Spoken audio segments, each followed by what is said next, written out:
Let's check out some of the problems that you're ready for in Sapling Homework 6. This problem, oops, I've moved it so you can't see the words.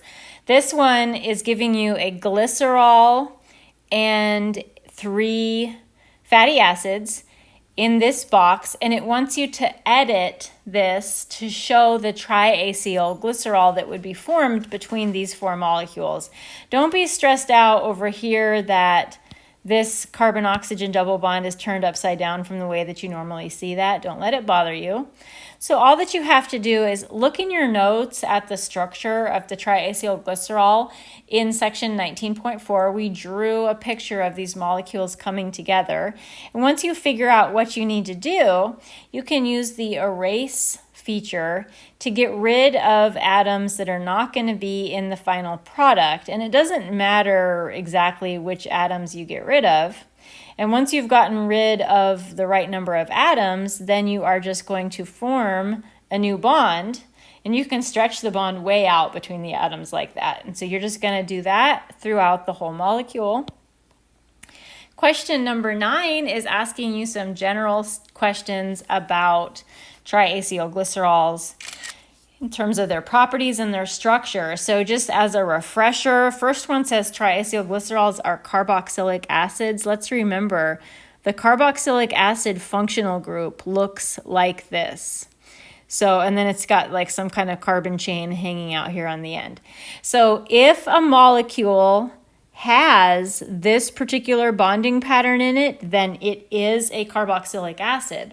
If it does not have exactly that bonding pattern in it, then it's not a carboxylic acid. It doesn't matter if you put carboxylic acids together to make a triacylglycerol. If that functional group isn't there anymore, then we can't call it a carboxylic acid. Saturated fats have lower melting points than unsaturated fat. What does that mean? Melting point, we'll abbreviate it. That is the temperature where a substance goes, where you go from a solid to a liquid.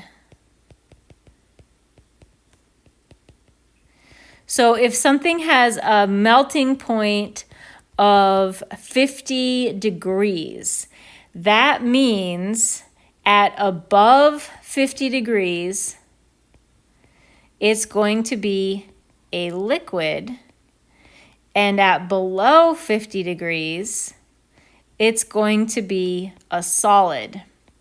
So this question is saying saturated fats have lower melting points.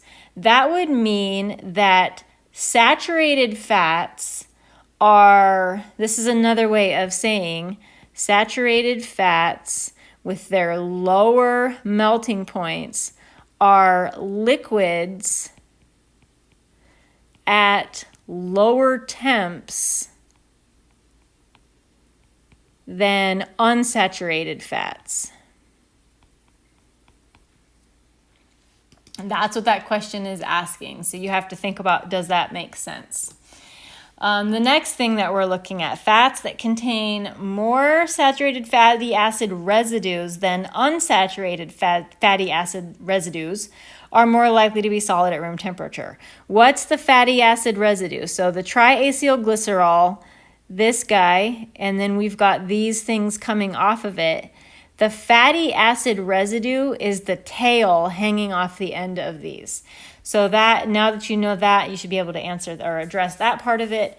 Unsaturated fats are more likely than saturated fats to be liquids at room temperature. That's in our notes. Triacylglycerols contain ester bonds. What's an ester bond? So let's remember the ester functional group has this characteristic to it, and the carbons will actually, this, let me erase this. This over here could be anything. So this part could be whatever you want it to be, but you have to have a carbon-oxygen double bond, the oxygen, and then the oxygen attached to a carbon, which is attached to another carbon. And it could be pointing in any direction. So an ester group could also look like this. That would be allowed with whatever we want hanging out here on this end. So there's that question kind of interpreted for you. And what do we have next? Draw a triacylglycerol made from glycerol, myristic acid, palmitic acid, and oleic acid. Place palmitic acid at the middle position. You can totally do this. We did several problems like this in your notes and on your worksheet.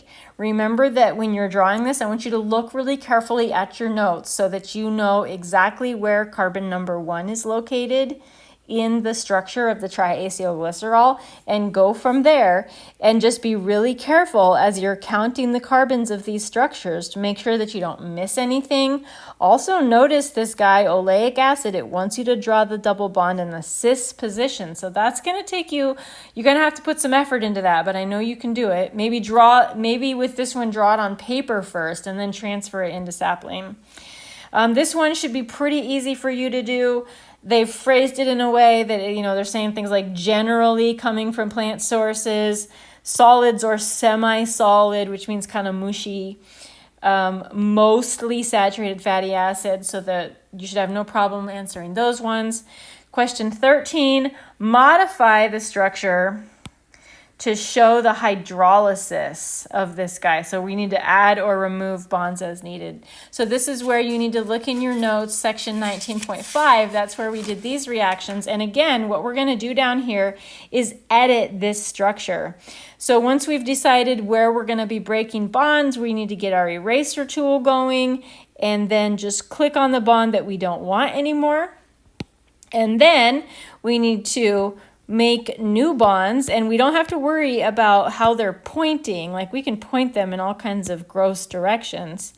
We just need to get those new bonds filled in. And so you're basically going to have something that looks like this. You're going to go through all 3 of these groups, and you are going to break apart and change all 3 of those. And then the last thing you're doing here is similar. This is saponification. So again, it's giving you the structure to start with. You have to figure out which bonds to break. Once you find the bond to break, you're going to break it.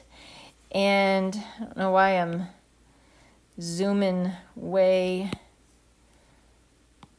There, that looks better. I can at least see the whole thing. Uh-oh.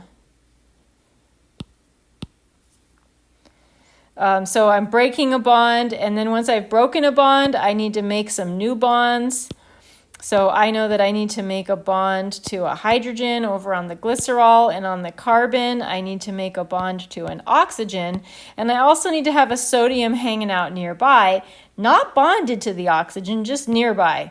And once I get those things located, don't forget you need to put a positive charge on your sodium and a negative charge on your oxygen, and you're going to repeat that. So you're going to do the same thing all the way down the whole entire glycerol chain.